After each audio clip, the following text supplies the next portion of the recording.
All right, this is part 2 of chapter 2. So the AMVA, they recommend using least restrictive restraint possible to complete procedures with minimal pain, suffering, or fear. Obviously, handlers should be calm, quiet. It keeps the animal that demeanor as well. Um, and then obviously the animal, it helps if they've been exposed to the restraint prior to use. And the person who's restraining the animal is responsible for preventing bites or attacks. Oftentimes that is, like the vet tech in that scenario in the vet clinic. Lifting animals, you want to make sure that you know your limits and that you are lifting within your means. And it shows, there's some pictures that you'll see, but bending your knees, using your legs and not your back. Make sure the animal feels comfortable and secure. Hold them close to your body. And if you look, so this lady is picking up this dog. She's bending over, the dog's on the floor. And obviously it's a smaller size. If it's a bigger dog, she might need to have some help, but you can see it looks weird to us because the legs dangle. That is basically the best way to do it with a dog, especially bigger dogs. You're supporting their rump and their chest, holding them close to you. So that's the way to do that. Some restraint tools, blankets and towels can be used for small animals.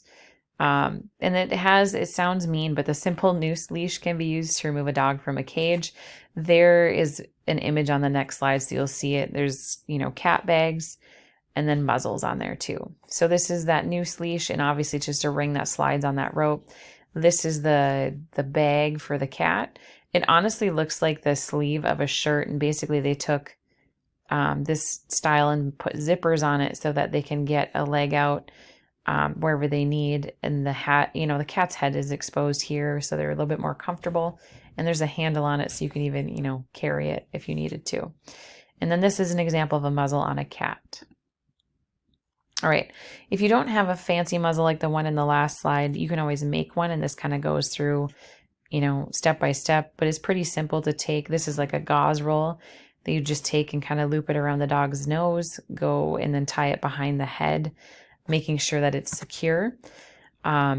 Obviously, if an animal is throwing up, you would not want to do a muzzle. That's a terrible idea.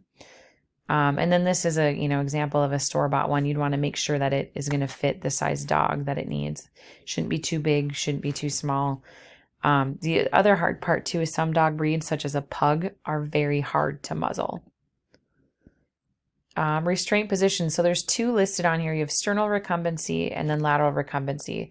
If you were to take your hand, put it on your chest, that bone that is in the middle of your chest that kind of ties your rib cage together, that is the sternum. So if that helps you remember it, they're putting the animal on their sternum and abdominal area on the exam table. And there's images too. Lateral recumbency is the animal laying on their side. So if you look, it's in the next slides. Chemical restraints, this is sedatives, anesthesia. Obviously this dog looks a little scary because they have all these monitors and stuff, but that's, how it looks in the vet clinic when they're doing a procedure. They'll have a ventilation tube, and they typically have like the heart rate monitor is actually attached to their tongue typically. It's about the best place to get that reading. So this is showing you sternal recumbency. Looks less complicated than it sounds. So they just have the dog on its belly. They're clipping nails. Pretty easy for blood draw. And if you notice, they talk about like wrapping the one arm around the dog's neck, holding it close to your body. So kind of keeping it restrained in that way. And they're kind of hovered over the dog. And this dog's not very big, so it's fairly easy to do that. This is lateral recumbency. Dog's on its side. The handler is on. So the person in blue here is the handler. They're on the side where the dog's back is, holding all 4 legs down with each hand. All right, vehicle restraints. This is something we often neglect to do. And we'll talk about, there's an example that you'll pop up in a couple slides here. But animals should be secured in a vehicle, depending if you, bring them in a crate or if you have them riding on a seat. We've all probably done this. We've had that experience of tap the brakes, dog's not paying attention, falls off seat, hits the dash, hits the floor.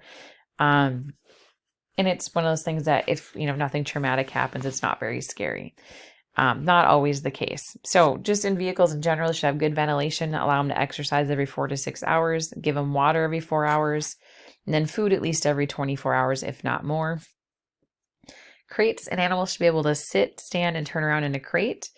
If you've more than one animal in a crate, they each need space to lie down.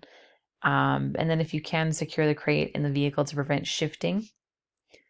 Stack crates if only appropriate if it does not affect the safety and health.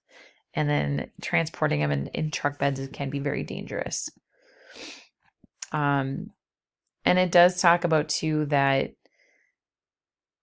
loose pets can interfere with the driver and cause accidents. We tend to neglect that one, not think about, a simple arm nudge by a dog. It could, maybe make you turn the wheel unintentionally. And then obviously too, knowing your pet and knowing what they will listen to. If you have the window down, will they jump out? And then something that you may have not realized, that the ear flapping in the wind can cause permanent damage to their hearing. And then this is just some factors about unrestrained pets. So if they happen to be, ejected from the vehicle, they basically have a force that is 40 times its weight. So they give you the example of a 75-pound dog can achieve impact force of 3,000 pounds, and that's only at 25 miles an hour. And this is a vehicle pet harness. Looks like your regular harness, but they typically have a loop that will go on a seat belt in the car. Depending on your preferences, some people use them. Pets in vehicles. So this is something to consider, especially in the summertime. Vehicles get hot very fast. So outdoor temperatures can range, quite a bit, but the vehicle temperature can climb at 130 degrees Fahrenheit or over 130 degrees Fahrenheit in that setting. And depending on the day, even this little cracked window might not do much for that dog, especially if there's no airflow. All right, handling wild and feral animals. If you've never heard the term feral before, feral basically means wild. They're not domesticated. But you have to be cautious because you don't know the scenario. They could be carrying a disease. They could be injured. And they might just be scared. So you can capture them with specialized equipment. They make long pulled, kind of like a snare, so that you can catch a dog but not be near it, or a cat, depending on the scenario. They might be aggressive. And oftentimes you can care for them without removing them from the cage if you need to. All right, introducing a new animal. This is always an exciting thing if you get a new animal, new pet. It's best to introduce them in a neutral environment if you can. If you have dogs, having them on a leash is helpful, so you can pull them away from each other if you need to. Introduce dogs to cats through isolated areas to get used to smell. Have typically an escape plan for either animal, because you might think that the cat's okay, but it does depend on the situation. And then notice too, if it mentions that the best method for small animals varies greatly. And it kind of depends on your pet and how you would like to handle that. All right, separating fighting dogs. Never use your hands to pull fighting dogs apart. Hopefully they are on a leash if possible. Pulling them away from each other is kind of your best bet there if they are on a leash. So don't get in between them. All right, interacting with other pets. It does say monitor interactions with pets and other animals. If dogs are not compatible or becoming aggressive, separate them. Look for body language. And this is something that we'll look at too, but typically a dog on its back with its belly exposed, they're showing signs of submission, meaning that, the other dog, they're allowing to be the alpha and, rank over them, kind of a thing. And then if they are acting good, it's always best to praise with, words or maybe a small treat, but reward them for, behaving. Facilities, carriers, crates, kennels. This one says animals are often separate to ensure well-being in a facility. So depending on where you're at, they might be kept separate because they're new to the facility. It might be because they aren't sure if they are sick. And then obviously it mentions animals should be able to move around easily and they should be safe. This is just a chart showing different animals and then minimum enclosure dimensions. So it does really greatly vary between the different species. And notice with rabbit, it has something like the asterisk where it says breed dependent.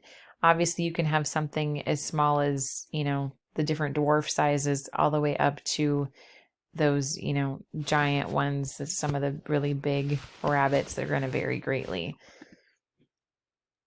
All right, exercise areas. It's nice to have spaces for them to exercise, interact. Obviously, if it's cold outside, you want to limit that time if possible. And some people obviously just take their dog for a walk. Some people actually have a fenced-in yard where the dog can run. And then housing animals outside.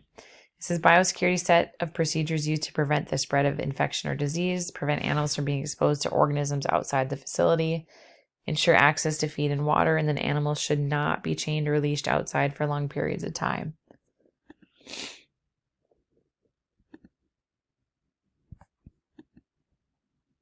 All right, so that is chapter 2.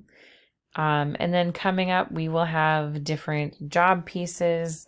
There's, eventually we'll get into specifics of cat and dogs on their own.